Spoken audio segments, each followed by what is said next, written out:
नमस्कार, सूजस के खास कार्यक्रम हमारे सीएम में आपका स्वागत है। मुख्यमंत्री श्री भजनलाल शर्मा लगातार प्रदेश का दौरा कर गांवों के विकास को नई रफ्तार दे रहे हैं। एक बार फिर ऐसा नजारा देखने को मिला जहां मुख्यमंत्री नागौर के तिलानेश गांव पहुंचे। यहां मुख्यमंत्री का महिलाओं के साथ संवाद हुआ और उनकी संवेदनशीलता भी साफ नजर आई। आखिर क्या रही मुख्यमंत्री के इस दौरे की खास बातें, देखिए हमारी खास रिपोर्ट।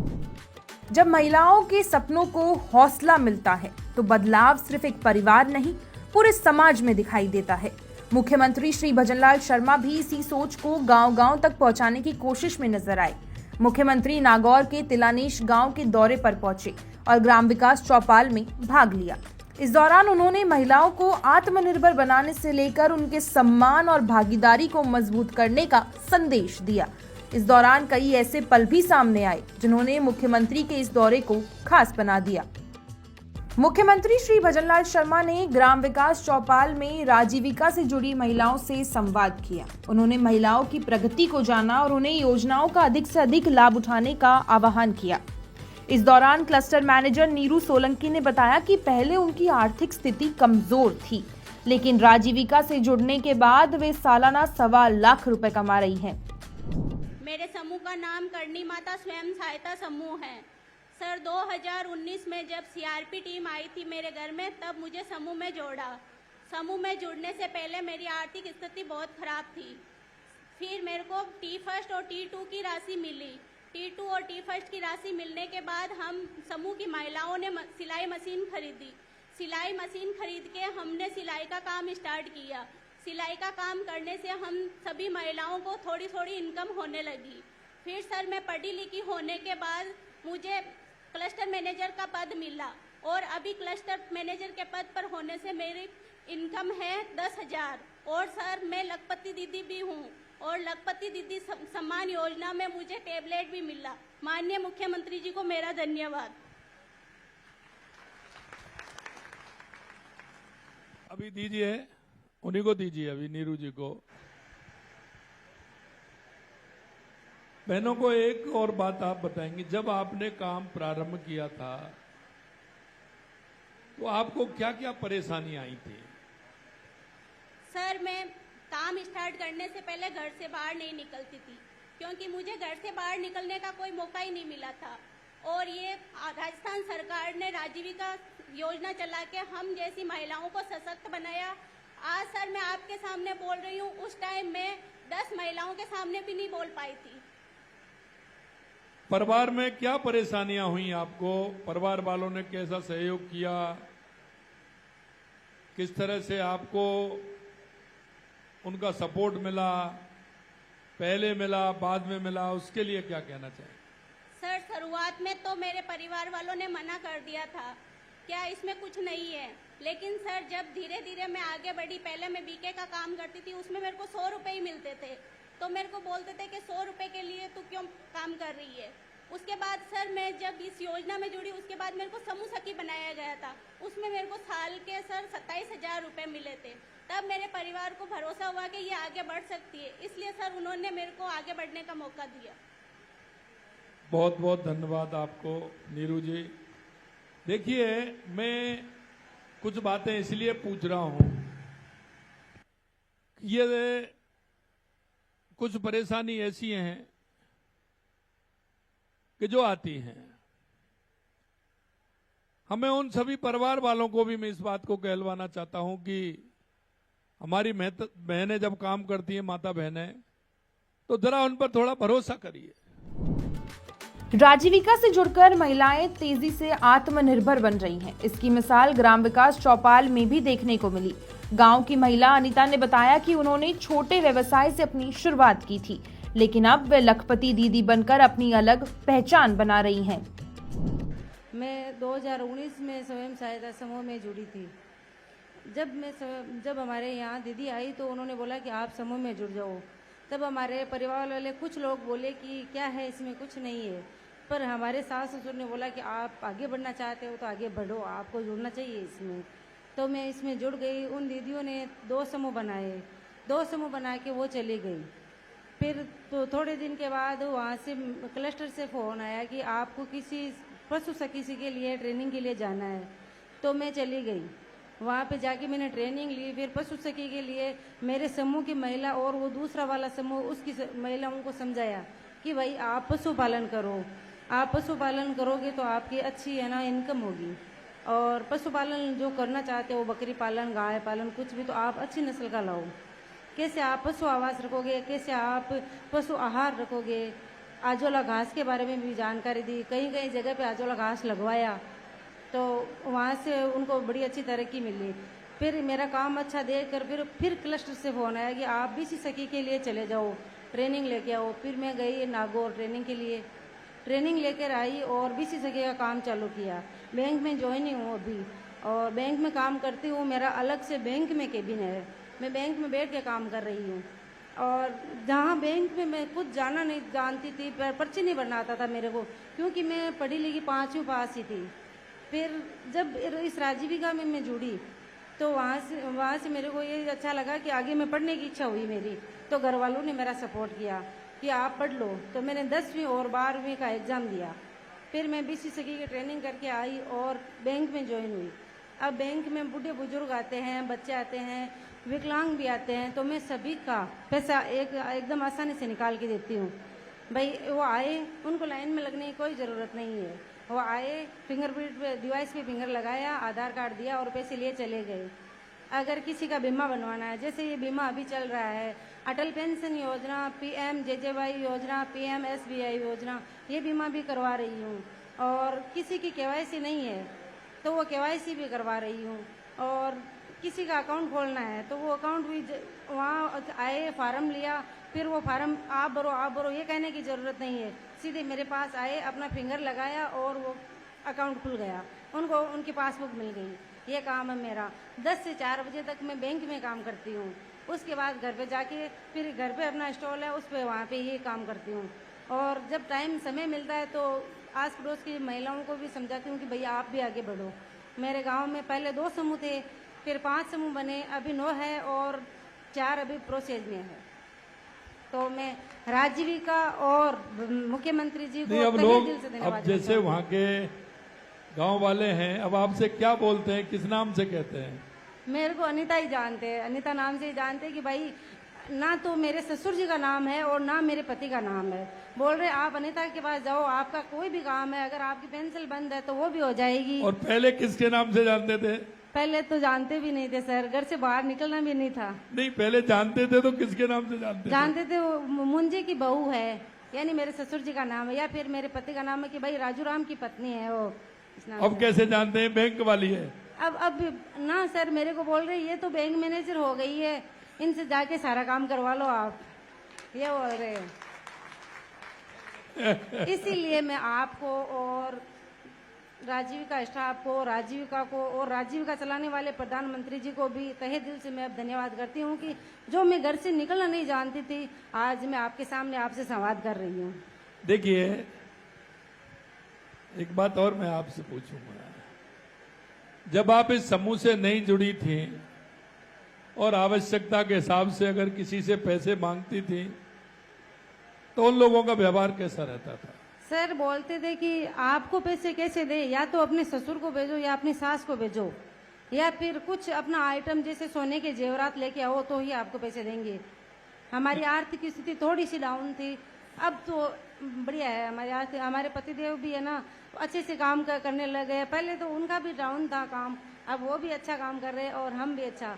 नहीं, अब सासू जी क्या कहती है ये बताओ? सासू जी को तो शुरू से ही फक्र था कि मेरी बहू एक दिन अच्छा काम करेगी, और आज भी मेरे सास ससुर का मेरे को फुल सपोर्ट मिला है। नहीं, कई बार मेरे को बहनें बताती हैं कि पहले जब हम काम करते थे तो ससुराल हम अपने गांव जाते थे और पैसा मांगते थे कि इतना पैसा खर्च होगा, तो वो भी देने में परेशानी करते थे कि इतने पैसे नहीं, इतने ले जाइए। और वापिस जब आते थे अपने गांव से तो कहते थे को पैसे का हिसाब दीजिए, पैसा दीजिए। देखिए सर, मैं अब तो कोई नहीं मांगता है ना। नहीं सर, मैं ये नहीं कहना चाहूंगी, क्योंकि मेरे सास ससुर शुरुआत से, जब से मैं पीहर से मायके आई थी तब से मेरा सपोर्ट कर रहे हैं हर चीज में, और आज भी मेरा वही सपोर्ट है। ना किसी चीज की रोक टोक है, ना कहीं जाने के लिए रोक टोक है, और किसी चीज की अगर जरूरत है तो अगर मेरे पति मना कर दे ले तो वो बोलते कि इनको क्यों मना कर रहे हो आप। बहुत अच्छा, ये बहुत अच्छी बात है कि सास ससुर का इतना सपोर्ट मिलना बहुत बड़ी बात होती है। अब ये बताइए मेरे को, पहले तो आप कह रही पैसे मांगते थे तो ये कहते थे कि आप उनको बुला के लाइए, उनको बुला के लाइए, और कुछ सामान हो तो उसको रखिए, उसके बाद देंगे। लेकिन अब आप देखिए बैंक में तो आपको लोग वैसे ही पैसे दे के आ जाते हैं कि आप ही जमा करा देना। नहीं सर, पैसे जमा नहीं, मैं अगर मेरे को कभी जरूरत पड़े तो सिर्फ मेरे को फोन करने की जरूरत है कि भाई आज मेरे को इतने पैसों की जरूरत है, आप व्यवस्था कर सकते हो क्या। तो आगे वाले बोलते हैं कि मैडम आपने फोन क्यों किया, किसी बच्चे को भेज देते, मैं उनके साथ भिजवा देता। वाह, बहुत अच्छा अनीता जी। देखिए, इसको कहते हैं जीवन में बदलाव आता है। माननीय प्रधानमंत्री जी चाहते हैं कि हमारी बहनें इसी तरह से सशक्त हों, वो अपना काम स्वयं करें, वो आत्मनिर्भर बने। और मैं आपको कहना चाहता हूं बहनों कि हमारी एक एक योजना, हमारी केंद्र और राज्य सरकार की जो योजना है, किसी भी योजना को ले लीजिए, आप उससे जुड़िए। हम चाहते हैं कि देखिए, गरीबी बहुत बुरी होती है, गरीबी बहुत बुरी होती है। आप बहनों की कहानी सुन रही है ना, कितना कितना देना, कैसे देना, किस तरह से उनका जीवन था। आज उनके बच्चे भी अच्छे स्कूल में पढ़ रहे हैं। तो हमें किस तरह से मजबूत होना है, आर्थिक रूप से हमें किस तरह से सशक्त होना है। बहुत बहुत धन्यवाद अनीता जी। गांवों में खेती से जुड़कर भी महिलाएं सफलता की नई मिसाल पेश कर रही हैं। सफलता के सफर में भजनलाल सरकार की योजनाएं अहम भूमिका निभा रही हैं। कृषि सखी निशा राठौड़ ने बताया कि कैसे राज्य सरकार की योजनाओं का फायदा उठाकर वे आत्मनिर्भर बनी। सर, मैं 2021 के अंदर सीआरपी द्वारा एसएचजी से जुड़ी। पोस्ट ग्रेजुएशन होने के बाद भी सर मुझे कुछ भी नॉलेज नहीं था, बैंक के अंदर पर्ची बनाना भी नहीं आता था। जबकि फिर एसएचजी से जुड़ने के बाद मैंने बैंक सखी का पद लिया और मैंने लोन लिया। मैंने खुद ने भी लोन लिया सर, और 150 महिलाओं को भी लोन दिया। उस ऋण से महिलाओं का भी काफी फायदा हुआ और मेरा खुद का भी मेरे स्तर पे बहुत फायदा हुआ। सर, मैंने मेरे ही खेतों के अंदर पहले 5 क्विंटल भी मतलब वो अन्न नहीं होता था, और आज स्थिति ये है कि सर 50 से 60 क्विंटल हमारे धान होता है। और सर, आप ही की योजना एक कोऑपरेटिव लोन है, तो एसएचजी लोन में उसमें निःशुल्क इंटरेस्ट 0 इंटरेस्ट के ऊपर हमें वो लोन मिला है, और सालाना वो हमारे दर बढ़ती गई है। आज हमें 1 लाख का लोन प्राप्त हुआ है, और उसी के द्वारा सर मुझे ड्रोन दीदी में भी मेरा चयन हुआ है, जो नाबार्ड से मुझे निःशुल्क दिया जाएगा, जबकि उसकी कॉस्ट है 8 से 10 लाख, जो मैं अफोर्ड नहीं कर सकती हूँ सर। और लखपति दीदी में भी सर मेरा चयन हुआ है, जिससे मुझे टैबलेट मिला है। सीएलएफ के अंदर सर मैं अकाउंटेंट का कार्य करती हूँ। टैबलेट्स के कारण मैं काफी आसानी से मेरा कार्य होता है। बहुत अच्छा बहन जी। जी सर। आप अभी बैंक सखी हैं, कृषि सखी हैं? सर, कृषि सखी में भी मेरा चयन राजीविका के द्वारा ही हुआ है एज ए तो मैं यही पूछना चाहता हूं कि कृषि के क्षेत्र में आपने क्या काम किया है और कृषि के क्षेत्र में आप क्या करना चाहती हैं, वो जरा बताएंगे। सर, नेचुरल फार्मिंग के अंदर मेरा चयन हुआ है। राजीविका के कारण ही कृषि विभाग से मुझे चयनित किया गया है। 125 कृषि किसान है, उनको 4000 रुपए जो हमारी सरकार प्राकृतिक खेती का दे रही है वो प्राप्त होता है सर, और उसकी भी मेरी महीने की आय है 5000 रुपए। तो सर मेरी सालाना आय है 1.5 से 2 लाख रुपए।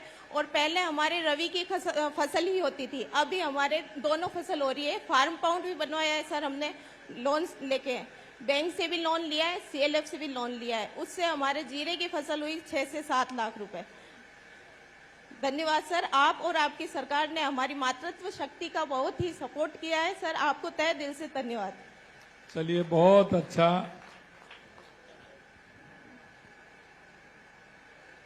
आज आपने देखा है, ये जो बहनें हमारी ये आपकी ही हैं, आपके गांव की हैं, आपके परिवार की हैं।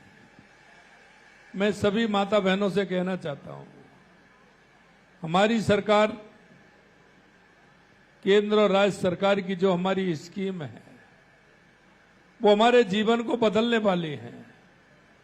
वो हमारी स्कीम ऐसी है जो आर्थिक रूप से हमें मजबूत करने वाली है। वो हमारी स्कीम इस तरह की है जो हमारे परिवार को आगे बढ़ाने वाली स्कीम है। मैं आपसे यही कहूंगा, लगातार हमारे प्रधानमंत्री जी हमारी माता बहनों के उत्थान के लिए, किसानों के उत्थान के लिए, गरीबों के उत्थान के लिए, युवाओं को रोजगार सृजन करने के लिए लगातार योजनाएं लेकर के आ रहे हैं। आप सभी से मेरा आग्रह है कि हम एक से एक मिलकर के हमारी ऐसी जो माता बहनें हमारे गांव में जिनको परिवार पालने में दिक्कत आती है, जो आर्थिक रूप से सशक्त नहीं है, उन सभी बहनों को जोड़ने का काम हम सभी बहनों का है। कभी कभी हमें लगता है दिए तले अंधेरा कि हमारे पास में, हमारे पड़ोस में, हमारे मोहल्ले में, हमारे गांव में, हमारी ढाणी में कई ऐसी हमारी माता बहनें होती हैं जिनके जीवन में अंधेरा होता है। बहनों, हमें ऐसी बहनों को उजाले की तरफ लेकर के जाना है। हमें ऐसी बहनों को हमें सशक्त बनाना है। आपने देखा है उन्होंने अपने जो यात्रा शुरू की है, वो यात्रा आपको बताई है कि उनको परिवार से भी लड़ना, समाज से भी लड़ना, गांव वालों के ताने भी झेलना, लेकिन उनसे पार जाकर के आज उनको सम्मान देने का काम परिवार भी कर रहा है, गांव भी कर रहा है और समाज भी कर रहा है। और हमें इन सारी चीजों को देखते हुए हमारी बहनों को आर्थिक रूप से मजबूत करना है। और इतनी आवश्यकता है, आप जिस क्षेत्र में काम करना चाहती हैं आप उस क्षेत्र में काम करिए। आप ड्रोन दीदी के क्षेत्र में काम करिए, बैंक सखी के रूप में काम करिए, आप पशु सखी के रूप में काम करिए, आप कृषि सखी के रूप में काम करिए। आप क्या बनाना चाहते हैं, आप क्या बनना चाहते हैं, आप बनिए। हमारी सरकार पूरी तरह से आपके साथ है और माननीय प्रधानमंत्री नरेंद्र मोदी जी के नेतृत्व में हमारी माता बहनों का विकास हो, आर्थिक रूप से समृद्ध हो, यही मैं कहना चाहता हूं। महिलाओं से संवाद के बाद मुख्यमंत्री श्री भजनलाल शर्मा का संवेदनशील अंदाज भी देखने को मिला। तिलानेश गांव में मुख्यमंत्री शहीद ग्रेनेडियर मोड़ाराम खटकड़ के घर पहुंचे। उन्होंने शहीद के परिजनों से मुलाकात की, उनका हाल जाना और परिवार के साथ भोजन किया। इससे पहले उन्होंने शहीद की प्रतिमा पर श्रद्धांजलि अर्पित कर उनकी वीरता को याद किया। मुख्यमंत्री की ये मुलाकात शहीद परिवार के लिए सम्मान और अपनापन भरा भावुक पल बन गई। सूजस के खास कार्यक्रम हमारे सीएम में फिलहाल के लिए इतना ही। फिर मिलेंगे प्रदेश के विकास की किसी और नई कहानी के साथ। तब तक के लिए देखते रहिए सूजस समाचार। हमारे चैनल को लाइक, सब्सक्राइब और शेयर करना ना भूलें। धन्यवाद।